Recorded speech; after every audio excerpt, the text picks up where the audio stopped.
Okay, guys, welcome to the show. It's me again, Paul P. In this episode, I'll be cooking something that may be a bit insulting to other cultures. So, as early as now, I would like to say to my Spanish friends and my viewers, if this somewhat insults your idea of a paella, I'm gonna say I'm sorry. Okay. Today I'll be making a faux paella. Faux means F-A-U-X, means fake paella. I'll be using a Filipino style cooking method, and then I'll be showing you how to do it that you can make it easier when you have guests coming. We'll basically make the paella ahead of time. Maybe ahead of time, as in you can make the paella broth with the meats and stuff. Not seafood, meat, as in pork and chicken. And then when your guests are like 30 minutes away from you, you can already add your rice, and then you're going to use that same broth with the meats in a paella, and then basically serve it to them looking like a paella. But this is a, what do you call this, a cooking hack that I learned by making this paella for countless times for my family. Okay, so I'm saying I'm sorry first of all because there are a lot of traditional ingredients in paella and a lot of traditional techniques associated with paella, and for me, I follow those when I want to prepare something special for my family.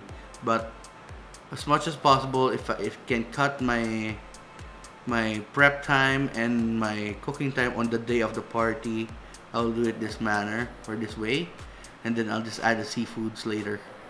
Okay, so I'll show you how to make it with some simple Filipino ingredients.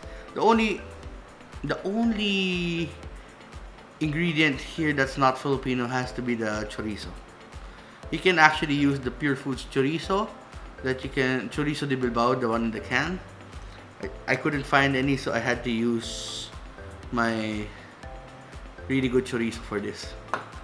Okay, so I'll show you the ingredients and I'll start cooking. So again, sorry. Okay, guys, so sorry, I'm a bit sweaty. Oh, really sorry. It's really hot these days. So here's what we will need. First of all, we'll start off with our aromatics. 1 minced onion, few cloves of minced garlic or sliced garlic, sorry. Some red bell pepper diced, and then we will have our reliable achete seeds or anato seeds, and our rice. Now, for the proteins in this, we have pork fat, specifically just the fat of the pork.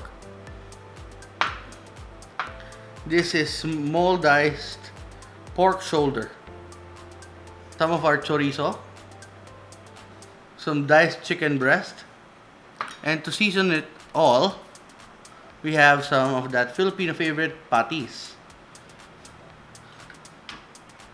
Okay, so what we will do is we will make the broth first, and then we will cook this rice in that same broth with all the toppings all mixed in, and we will cook it on a Teflon pan.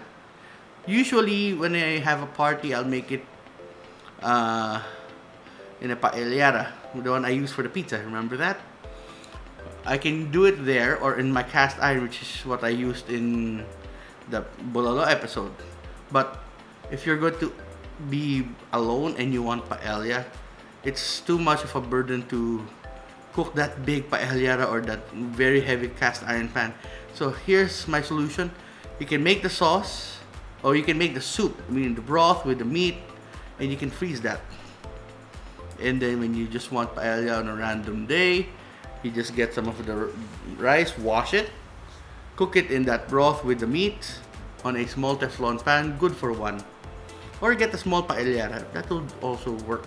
But the idea here is you can have paella anytime you want, as long as you have these ingredients, and you can cook it ahead of time and just freeze it so that when you just on a whim like, I want paella, I can cook this.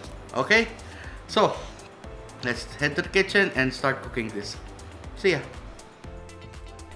Okay guys, we're back in my kitchen. First, we will get the pork fat and we will render this. Yes. You can hear that sizzle.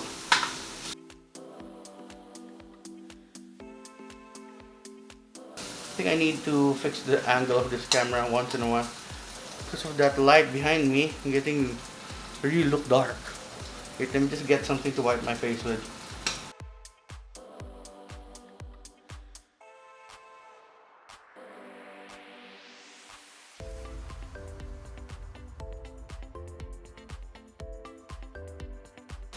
As you can see guys, as usual, it's already starting to turn into fat, into oil.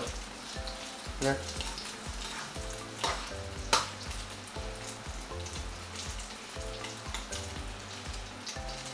Chicharon, chicharon, chicharon, chicharon, chicharon.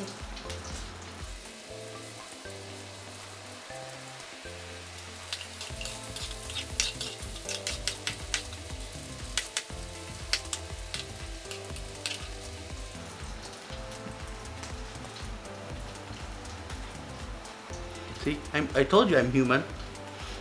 I'm sweating. This is not nervous sweat, by the way. This is because it's hot sweat.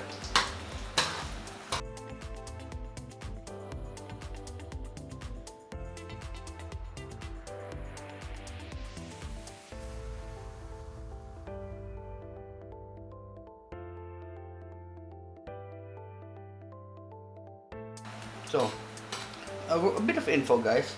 You see the browning marks here? You see on chicharon? The same one that you have this, that one stick here. That's caused by the Maillard reaction or the browning of the sugars in the said item. So everything has a bit of sugar in it. And this is what caramelization, that's why caramelization is really good. And that brown stuff at the bottom of the pan is called fond, F-O-N-D, and it's actually full of flavor.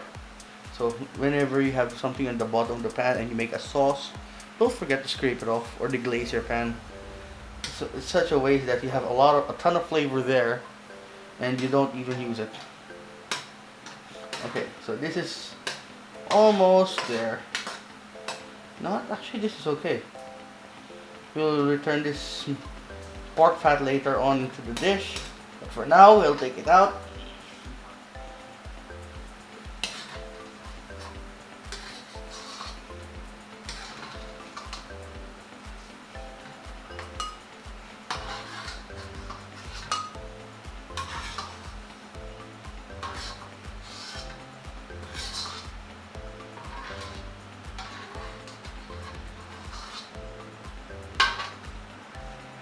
Okay, so now we've removed it. Our next item to put here is the achete. This will color your oil so much. Just make sure that you don't burn it. See? It's done. Take it out.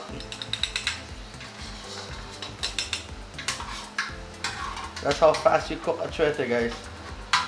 Cook it anymore, you're gonna burn it.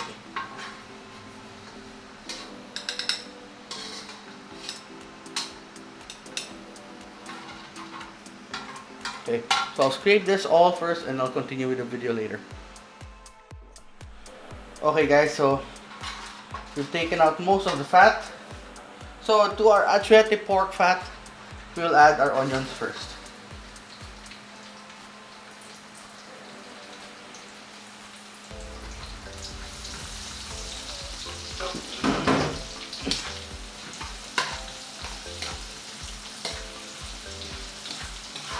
Okay, then you will add your garlic.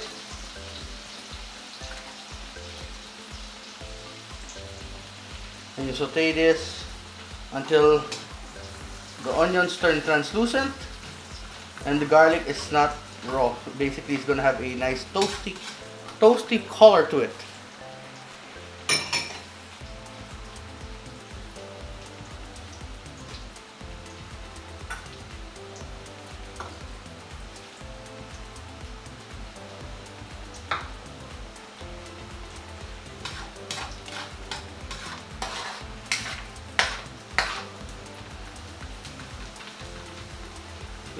You can see, guys, the garlic is already nice and toasty.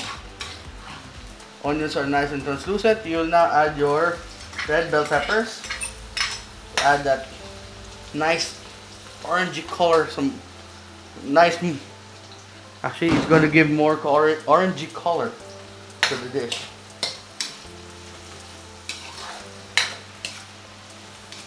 Okay.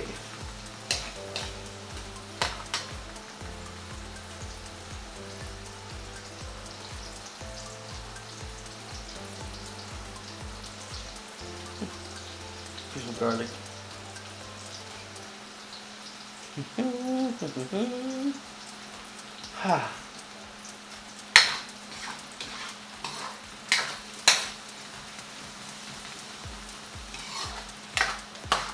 Next, you'll add your chorizo.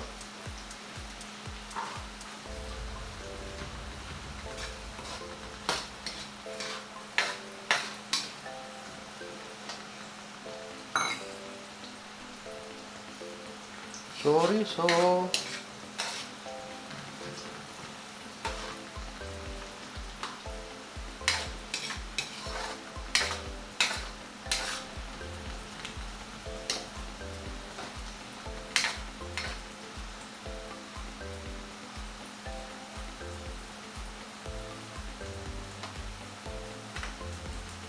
And I was on the cruise in Europe.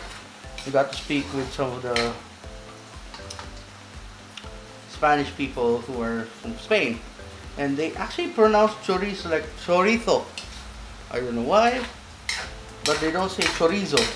Here in the Philippines, say it chorizo, but they pronounce it chorizo. It's actually quite new to me, but it's okay. It sounds okay. Why not? When in Rome, do as the Romans do. When you cook Spanish food, you speak it like a Spanish would. Okay, so now our aromatics, you can already smell the chorizo. You can see all our aromatics are nice and cooked. We'll now add our pork first.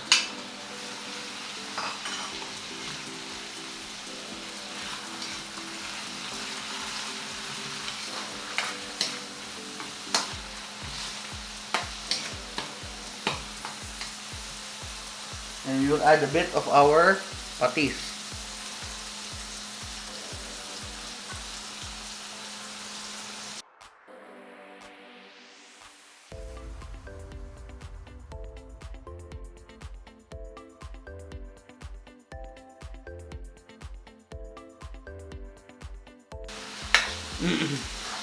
To saute this until the pork is like 80% cooked.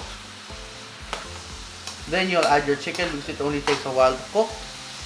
And then you're going to add water. When you add water, you add basically your, what do you call this? Your rendered pork fat or your chicharron with the water. So that when it simmers, you get the flavor from the chicharron also. For that.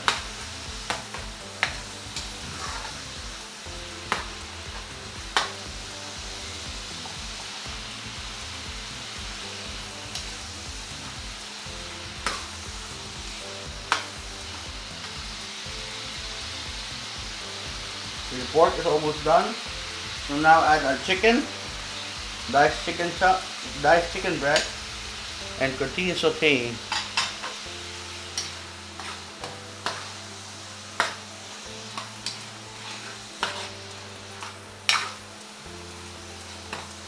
And you add a bit more of that patis.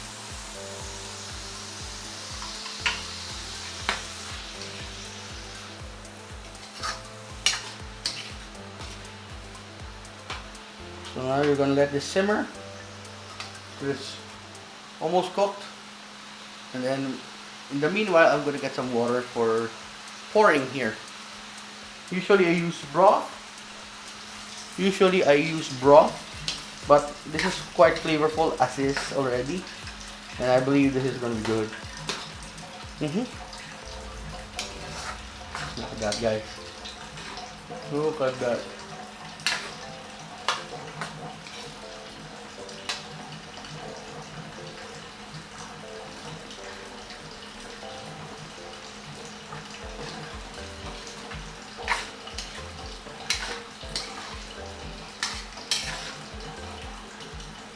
The reason why I'm making this now is because since we're under ECQ, it's quite hard to come by seafoods these days. Specifically some crabs or some shrimp or mussels for paella. And a few days ago, it was my aunt's birthday. And I really wanted to make that for her. Even though she's not here in Manila, she's in Canada. I wanted to make that for her. But I didn't have enough ingredients for it. So I decided to show my way of making a faux paella.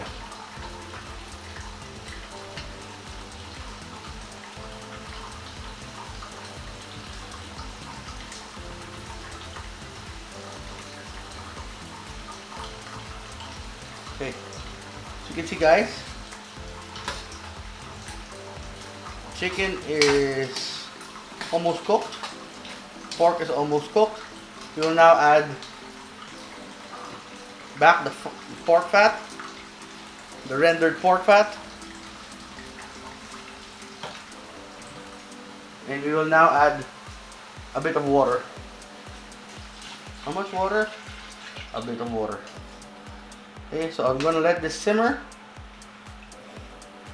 And when it's fully cooked, we will keep it in a Tupperware for future use. But I will show you how to cook it in a paellera. Okay? So I'll put this camera on time lapse for this. See ya.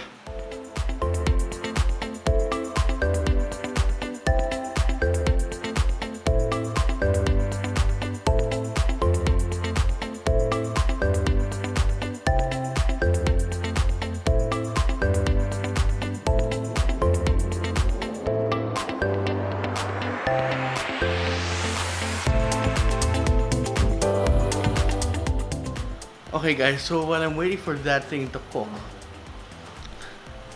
well, it's actually cooked. It's ready for it to melt. How do you put this? I'm simmering it right now so that all the flavors will melt together and become as one. So, what's different from the traditional to this one? First of all, in the traditional one, you're supposed to cook it in a paellera, saute it with olive oil. Then you're supposed to add your chorizo, let it render, and then you're supposed to put garlic, onions, and tomatoes, and a bit of bell peppers or pidada. Saute that all together. You add your meats, sometimes chicken, mostly seafood, and then from there you add your rice. You saute it with your vegetables or with your meat. After you saute it, you add saffron. Okay, I do have saffron here, Iranian saffron. It's one of the best. I have it here, but I wanted to show you a different take on the dish. So you add saffron, and then you add a bit of either chicken broth or water, and you let it simmer until the rice is cooked. In the last minute, you add your shrimps on top, arrange it, and your mussels on top, and then cover it and let it simmer until you get that super crispy bottom. In Tagalog, we call it totong. Oh, one more thing. They use a certain type of rice for it. I believe it's calros rice or arborio rice. It's a small grain rice that they use for it. It has a certain mouthfeel that's so good. Okay? So, I know this is not traditional in any way. What I showed you right now is the shortcut version or the cooking hack version. So, I hope it's not going to insult anybody. I do know how to make the authentic stuff, but I just wanted to give my ideas on how to make it for at a budget and at a easier pace, especially now we have the quarantine and not a lot of people can avail of fresh shrimp or fresh ingredients.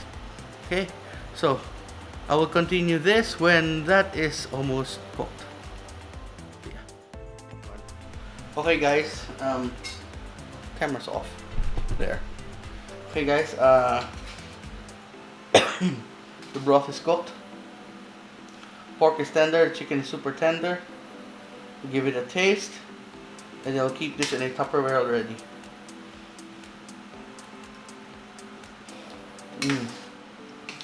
Nice. Nicely seasoned. It does need a bit of black pepper. There. Just a bit.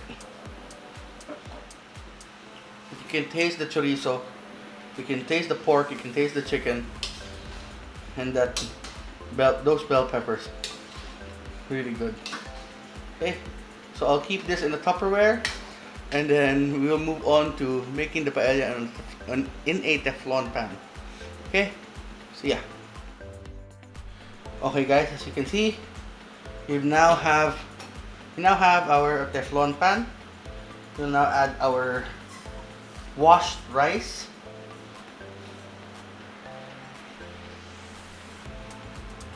This is roughly 1 cup of rice. Or 1 tasa of rice, sorry. And then to this we will add in our newly cooked broth with meat.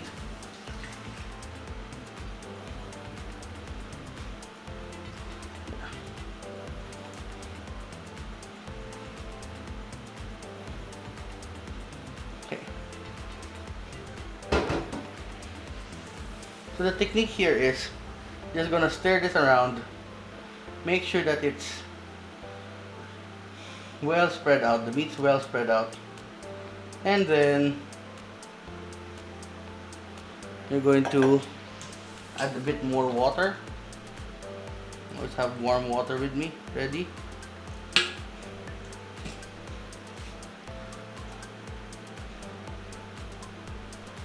And let that simmer till it's actually cooked. That's how easy it is. Cover. Leave it as is. Check upon it once in a while though. Okay. So we'll wait for this take about good 10 to 15 minutes of cooking. And then by then we will have our paella. Make sure you put it on low flame as soon as it boils.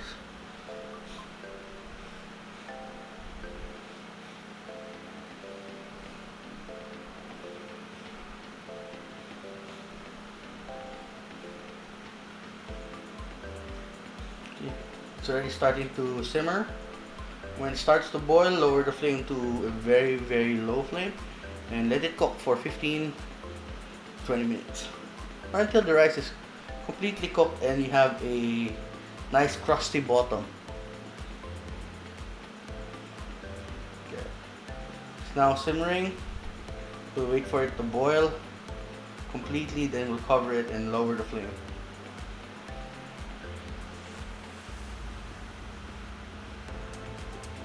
And now lower flame, cover, let it sit. Once again, we'll go time lapse.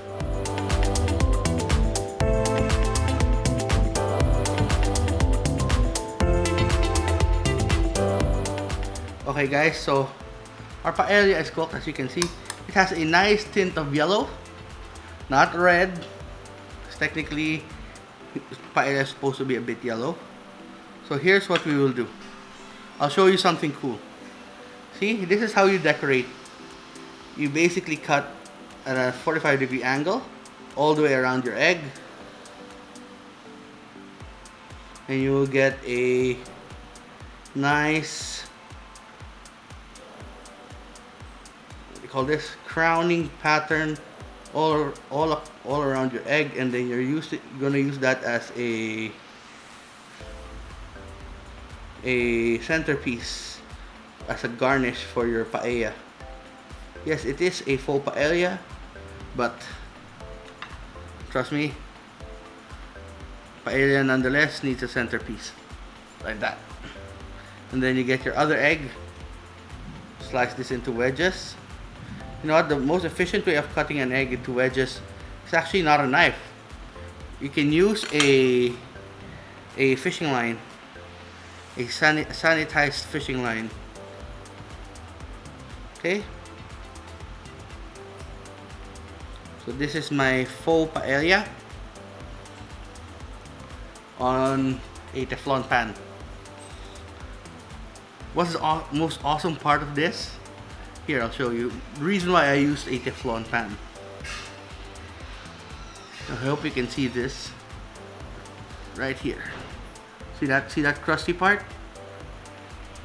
I'll try and get it from the bottom. There it is. See that brown bit? I basically caramelized the bottom of the pan. Since it's a Teflon pan, it's not gonna stick. And that's actually one of the best parts of the paella, that crunchy bottom. Okay, so I'll give this a try. Just one small bite. We get a bit of the chorizo. Okay, sorry, my camera died, low battery. So, look at, I have a spare. Okay, we'll give this one a try. Got a bit of the chicken, a bit of the chorizo, and that toasty bottom.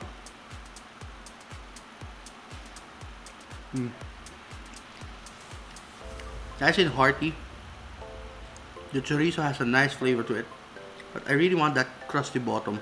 Come on, show yourself. There it is. A bit of that crusty bottom. And we'll try and look for some pork. There it is. That caramelization is... There it is. I've got a piece of pork. A bit of that caramelization.